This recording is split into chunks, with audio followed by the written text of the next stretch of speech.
Hello students, welcome to Affairscloud. My name is Vikas. So friends, we have an application by the name Careers Cloud which you can go and download through the Play Store. And once you have downloaded, you can log in with your Gmail ID. And why I am suggesting you this application, because this is the one-stop solution for all the current affairs. This is the best of the best application and the platform where you can enhance your learning through help. Here you will be provided with multiple courses. Here you will be provided with multiple options of quizzes, and even you will be provided current affairs on daily basis. PDFs and quizzes will be provided to you on daily basis, both in Hindi as well as English. Here you will be provided current affairs with weekly basis and monthly basis also. Here remember, once you have done watching our video, then you can log in through this application, take out the PDF, read that PDF and go through the quizzes. That will enhance your preparation. Same you have to do for weekly and same you have to do for the monthly also. In monthly you will be provided with the top 100 important questions PDF and video also, that will enhance your learning, and it will be a very beneficial and important video for the revision perspective.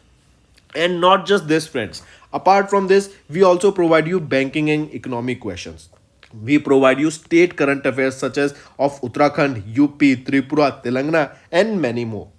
Not just this, apart from this, we also provide you topic wise current affairs, and the topics that we are providing you are really important. These topics are such as national affairs, international affairs, important days, sports, defense, science and technology, apps and web portals, obituary. These are the important topics that are being asked in various exams across India. So these are the topics that are must and should be covered and will be beneficial for the preparation of the students. So such friends, I'll highly suggest you to watch our video, as they will be very beneficial for you in the long term. Hello everyone, how are you all? I hope you are all good. So students, in this video we will be discussing important current affairs of 8th of February. So let's start with our session friends. First question, India Energy Week 2023 was inaugurated where? Important question, take a note of it. India Energy Week for 2023, it was inaugurated by Prime Minister of India Narendra Modi. Where was this inaugurated? It was inaugurated in Bangalore, Karnataka. Alright, and remember this IEW, this is the first significant occasion under the India's G20 presidency. It was inaugurated by Prime Minister Narendra Modi on 6th of Feb and where in Bangalore, Karnataka. This IEW, that is India Energy Week, will take place from 6th to 8th of Feb at the Bangalore International Exhibition Center, that is at BIEC. This is in Bangalore, Karnataka. So 3 to 4 things you have to remember. It will be held where? It will be held at the Bangalore International Exhibition Center, that is in Bangalore, Karnataka. It will be from 6th to 8th of February. Then remember, this IEW, this was held under the patronage of the Ministry of Petroleum and Natural Gas, and this was officially supported by the Federation of Indian Petroleum Industry. Alright, highly important. Also remember, Prime Minister Narendra Modi has unveiled E20 fuel, that is the part of IEW's event, and here E20 is your ethanol, 20% blended ethanol. Alright, so this Indian Energy Week was inaugurated from on 6th of February. It will be from 6th to 8th of February.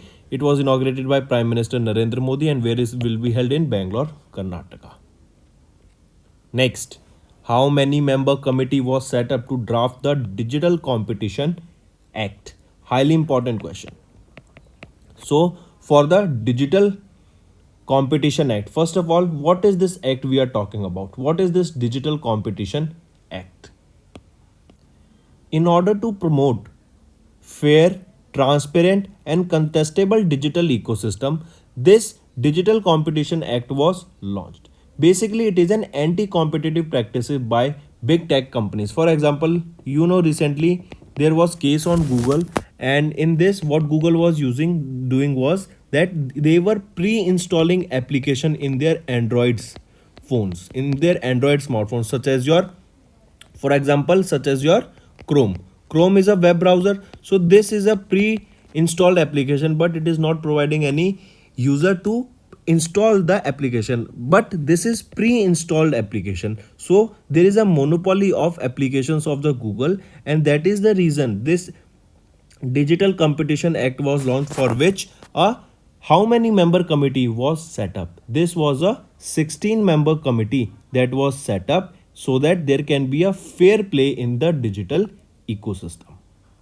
We know those all the big companies, they will, if there is a, for example, if there is a new technology coming in the market, trust me, that particular technology will be copied by any other company if there is no patent. For example, if we talk about ChatGPT is an artificial intelligence website that we know was launched recently by OpenAI, and Microsoft recently invested almost $10 billion in this ChatGPT.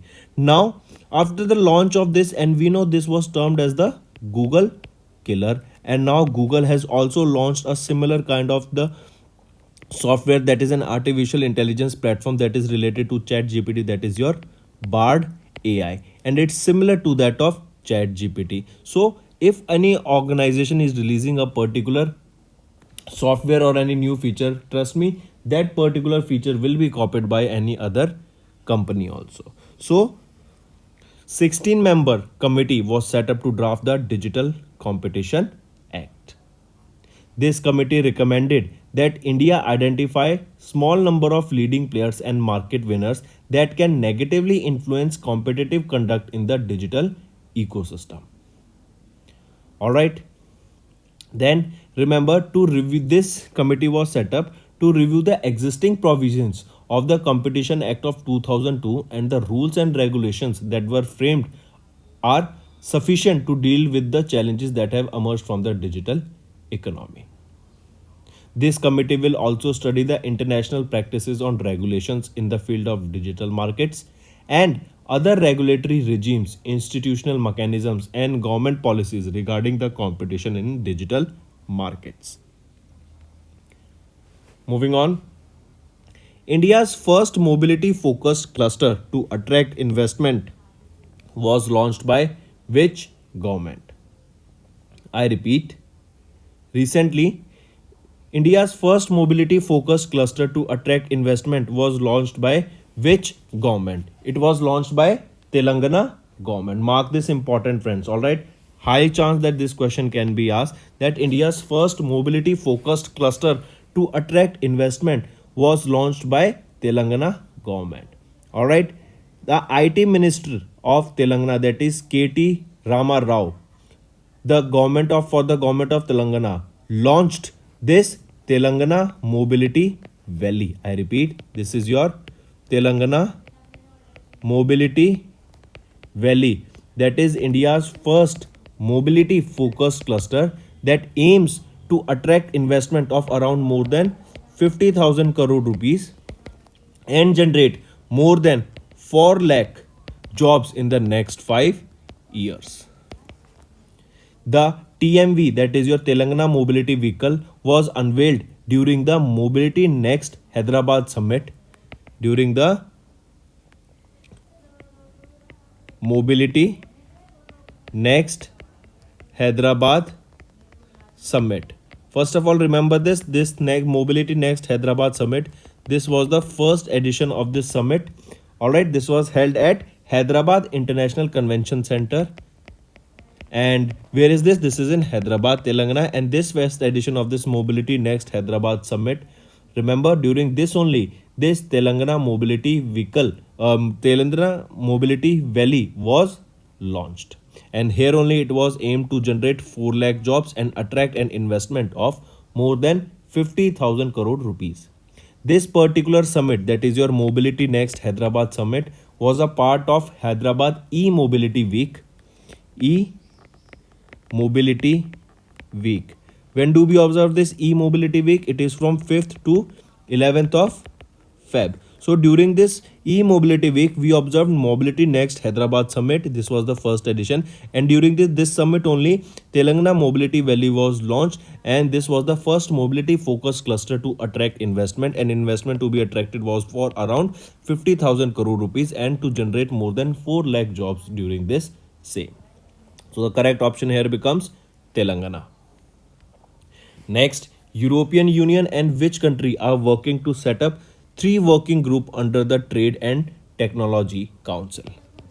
Technology Council. I repeat, it is European Union along with India. They are working up together to set up a three working group under the Trade and Technology Council. Now these three working groups, if we talk about, is first working group will be on strategic technologies. First will be on strategic technologies, digital governance, digital connectivity. Then second will be your working group on green and clean energy. That is, first is for strategic technology, and second is on your green and clean energy technologies. And third group will be on trade, investment, and resilient value chain. So third is on trade and investment. So three working groups are: first is on your strategic technology, second is on your green and energy, and third is your trade and investment. So these three strategic groups will be set up by European Union and India together, and they will be working towards trade, technology, and green energy in the coming years. The working group will now start preparing for the first meeting of the council that is expected to take before EU India summit in spring 2023. So the correct option here becomes India. Next, DEA mandates DEPTs and CPSEs to refund 95% of the MSME securities till March 2022. I repeat, on 6th of February, the Department of Expenditure under the Ministry of Finance has mandated that all the departments and public sector entities to refund 95% of the performance or bid security and liquidated damages of micro, small, and medium enterprises in government tenders for over 2 years, that is from between 19th of February 2020 and 31st of March 2022, that is during the period of COVID-19. Next is which country became the first WTO member to formally accept new agreements on the fisheries subsidies? So it is your Switzerland that became the first WTO member to formally accept new agreements on fisheries subsidies. If we talk about it, WTO is your World Trade Organization, and here remember the WTO agreement on fisheries subsidies was adopted on 17th of June 2022 at the 12th Ministerial Conference that was held in Geneva, Switzerland. It is a significant step towards it is a significant step forward for ocean sustainability and prohibiting harmful fishery subsidies. It is the second agreement reached at the WTO since its inception, and remember the agreement must be ratified by almost two-thirds of the WTO members in order to come into effect. The agreement forbids subsidies for illegal, unprotected, and unregulated fishing, as well as unprotected high seas fishing in the overfished stock. So, coming back, remember Switzerland became the first WTO member to formally accept the new agreements on the fisheries subsidies. These new agreements, or these WTO agreement on fisheries subsidies, was adopted on 17th of June 2022 during the 12th Ministerial Conference that was held in Geneva, Switzerland. Apart from this, friends, remember recently Asian Development Bank released a report that stated about the Asia Pacific climate change. See, in Asia, if we talk about, China is there, in India is there, Pakistan is there. I'm talking about these few countries because these are the countries that have faced recently the climate change. If we talk about China, there was drought last summer. In Pakistan, there was drought, but then later on there was heavy flooding in Pakistan. So these are the sign of climate change. And according to this Report released by Asian Development Bank, greener trade and investment will play a major role in tackling the climate change in the Asia Pacific region. The greener trade and investment is also crucial for incorporating a separate chapter on efforts to mitigate the environmental concerns.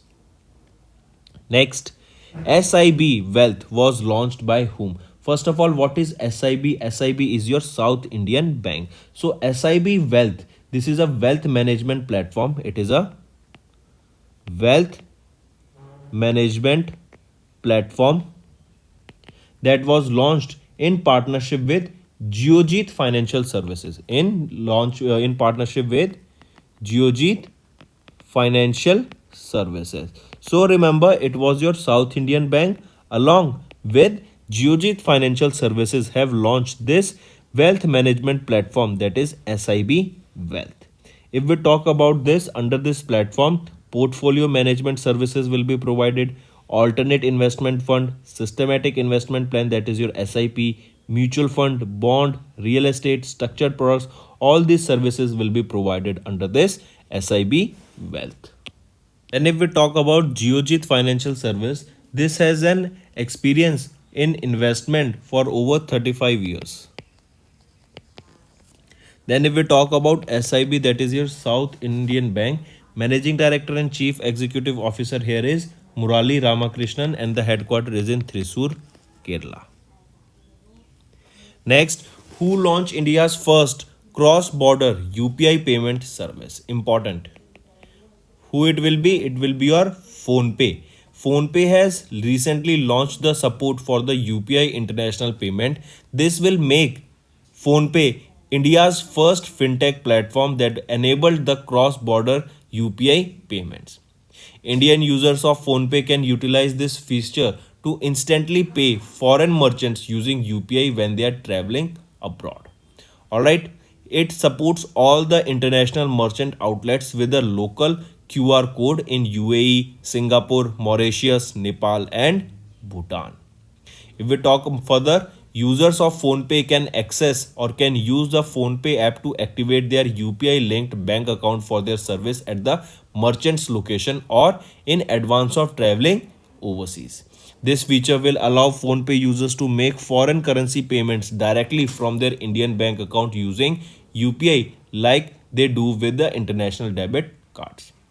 Then, if we talk about UPI, UPI was launched by NPCI in 2016. National Payment Corporation of India, in partnership with an international arm, that is your National Payment Corporation International Payment Limited, has intended to expand the UPI International in more countries by 2023. Alright. And remember, NPCI also approved UPI transaction for non-resident bank accounts such as non-resident external and non-resident ordinary linked to the international mobile users. Then coming to the PhonePe, PhonePe is one of the most valued fintech player in India. Recently, it secured $350 million in funding from General Atlantic at a pre-money valuation of $12 billion. It has more than 435 million registered users here. Apart from this, who is the managing director or who is the founder and CEO of PhonePe? Samir Nigam. And who, when was this PhonePe founded? It was founded in 2015. And where is the headquarters? In Bangalore, Karnataka. Next, which bank launched bizkhata for small businesses and merchant partners? I repeat, recently, which bank has launched bizkhata for small businesses and merchant partners? So remember, it will be your Airtel Payments Bank. Option 1 is correct. They have launched bizkhata, that is a current account. That is a current account with unlimited transactions and instant activation for small merchants and business partners in India. If we talk about this bizkhata by Airtel Payment Bank was created specially for small merchants and business owners who utilize saving account for their business purposes. This account has no minimum balance requirement and business owners can use IMPS service here, that is your immediate payment service, UPI, that is your Unified Payment Interface, NEFT, that is your National Electronic Fund Transfer also. Apart from this, it unifies all the business transactions on a single platform that will enable them to keep accurate records and offer other banking benefits also. Apart from this, if we talk about Airtel Payment Bank, who is the managing director and chief executive officer here? Anubrata Biswas. And when was this launched? In 2017, and the headquarters is in New Delhi. Next here you can see we just discussed about it, that in the Asia Pacific climate change is happening, and if we want to increase, or we see that climate change is happening, so if we want to control this climate change, the increase of temperature, then we need to adopt some changes. We have to shift to the sustainable development goals, and we have to follow these rules so that we do not pollute more. We have to shift from non-renewable sources of energy to renewable sources of energy, and even greener trade and investment plan has to be put into the play. Next, Next is the Huron Industry Achievement Award for 2022 was received by whom? I repeat, Huron Industry Achievement Award for 2022 was received by whom? He will be VP Nanda Kumar. He is the Managing Director and Chief Executive Officer of Manapuram Finance Limited. He is the MD and CEO of Manapuram Finance Limited.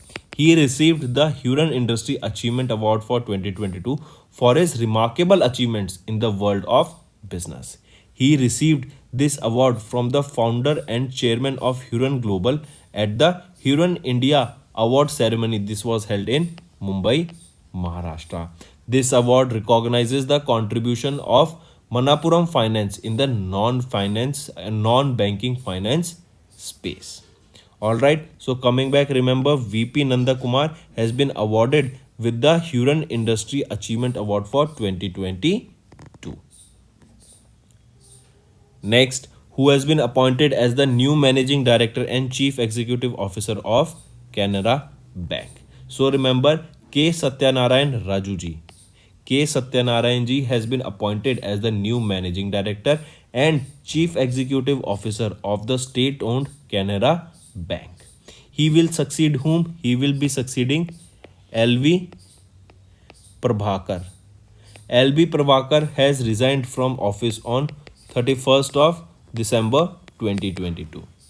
Alright, if we talk about this K. Satyanarayan Rajuji, he has joined Vijaya Bank in 1988. Then he was risen to the level of Chief General Manager at the Bank of Baroda, that is Vijaya Bank, and Dena Bank was merged with Bank of Baroda in 2019. Then K. Satyanarayan took the charge as the Executive Director of Canara Bank on 10th of March 2021. And now he has been appointed as the new Managing Director and Chief Executive Officer of Canara Bank. Alright. Where is the headquarter of this Canara Bank? It is in Bangalore, Karnataka. Next, Myntra has appointed whom as their brand ambassador. So remember, Myntra, that is a fashion e-commerce company, has appointed Ranbir Kapoor, who is a very famous actor, as their brand ambassador. And here only remember, Ranbir Kapoor will feature in a brand campaign that is titled Be Extraordinary Every Day. Alright, this is the name of the campaign where Ranbir Kapoor will feature. Next, IIT Madras recently signed a memorandum of understanding on application of extended reality in human space flight program. I repeat, recently with which organization IIT Madras signed a memorandum of understanding on application of extended reality, that is your XR, in human space flight program. It will be with ISRO. So remember, that is IIT Madras along with ISRO. They have recently signed a memorandum of understanding to collaborate on the application of extended reality and other technologies in the human space flight program. Here, remember, IIT Madras is set to develop a training module for the Indian spaceflight program using augmented reality, virtual reality, and mixed reality.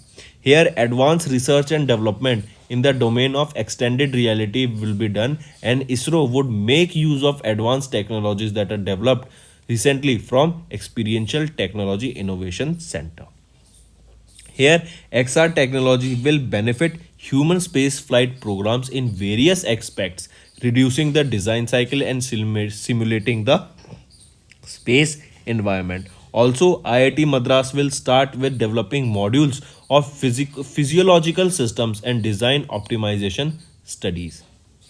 Here, remember the XR stands for extended reality, VR stands for virtual reality, and AR stands for augmented reality or your artificial reality.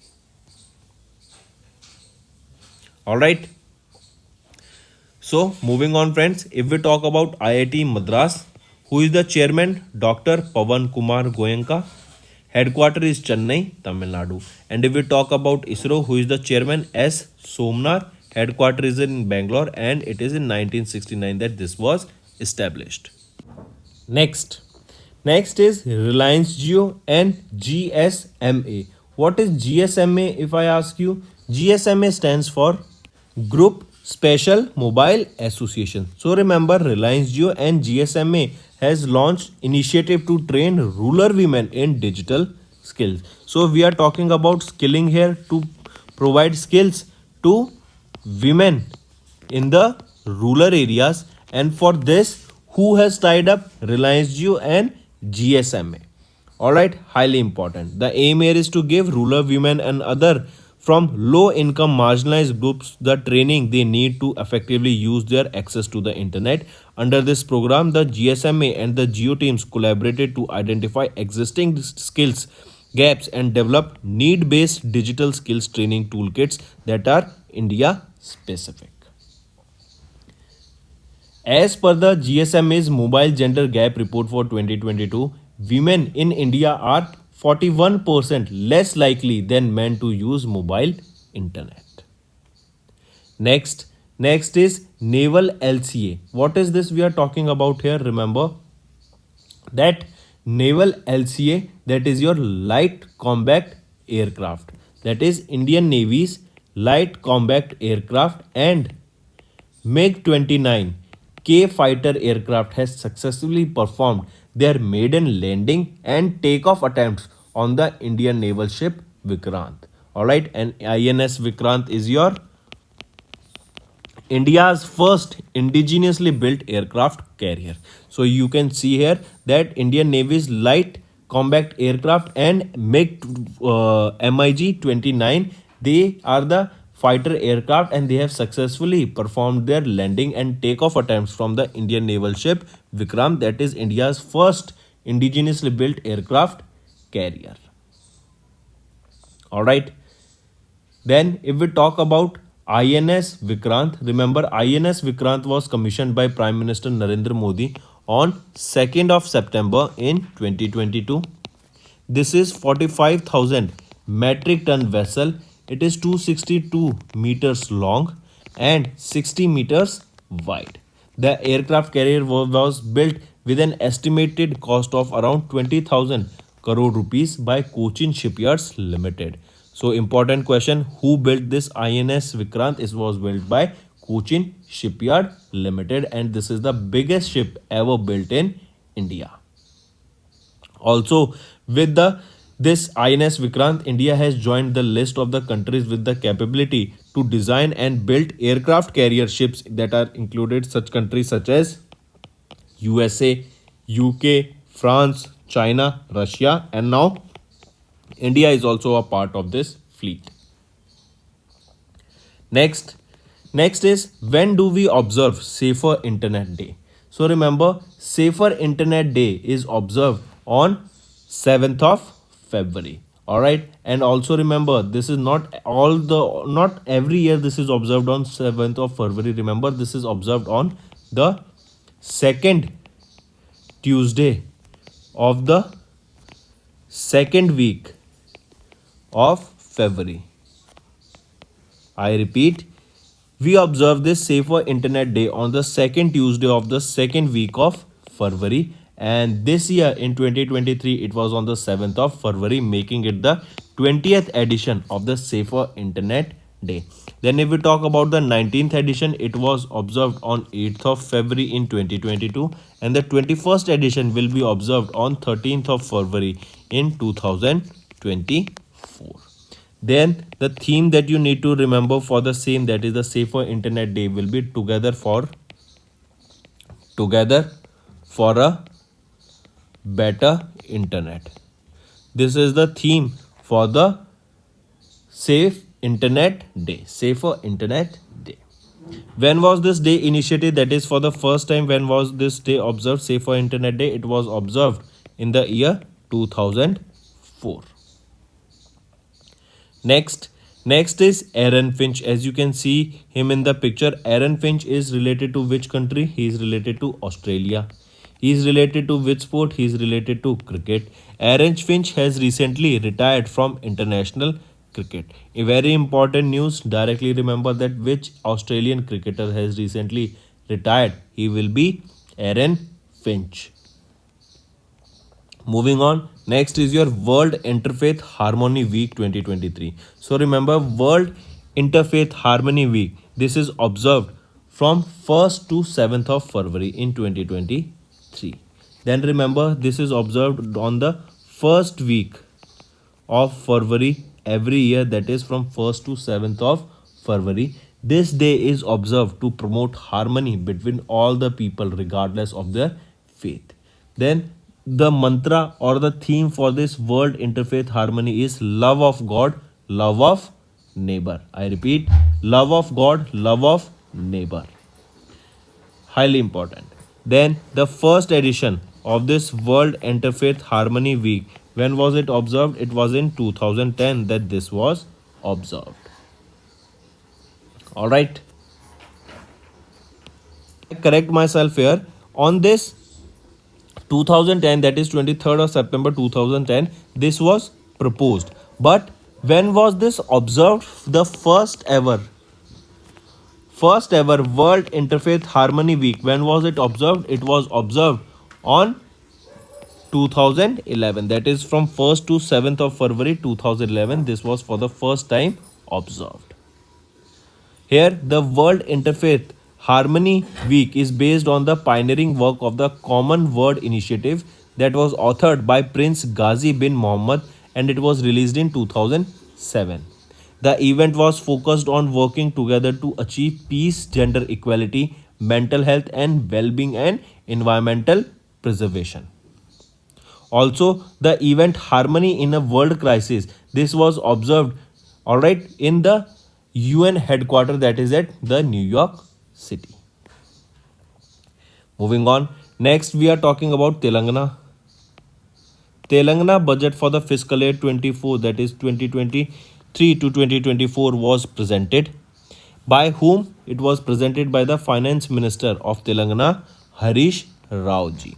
Alright, this was a tax-free budget of 2.9 lakh crore rupees. If we talk about it, the Finance Minister of Telangana, Harish Rao, presented the tax-free state budget worth 2.9 lakh crore for the next financial year, giving priority to the infrastructure development and public welfare in the latest budget. The tax revenue is projected at 1.31 lakh crore against the 1.11 lakh crore for fiscal year 23, and the highest allocation of 31,426 crore will be for Panchayat Raj and rural development departments. Alright, what is the Telangana capital? Hyderabad. And if you remember, in Telangana, Hyderabad only, the Technology Hub 2.0 was also launched in order to promote the startups. So that's all for the day, friends, for the day. I hope you have enjoyed our session. Now it's time for your homework. First question, which institution conducted the G20 cyber security exercise and drill? Second question, which union ministry implements the Pradhan Mantri Kaushal Vikas Yojana?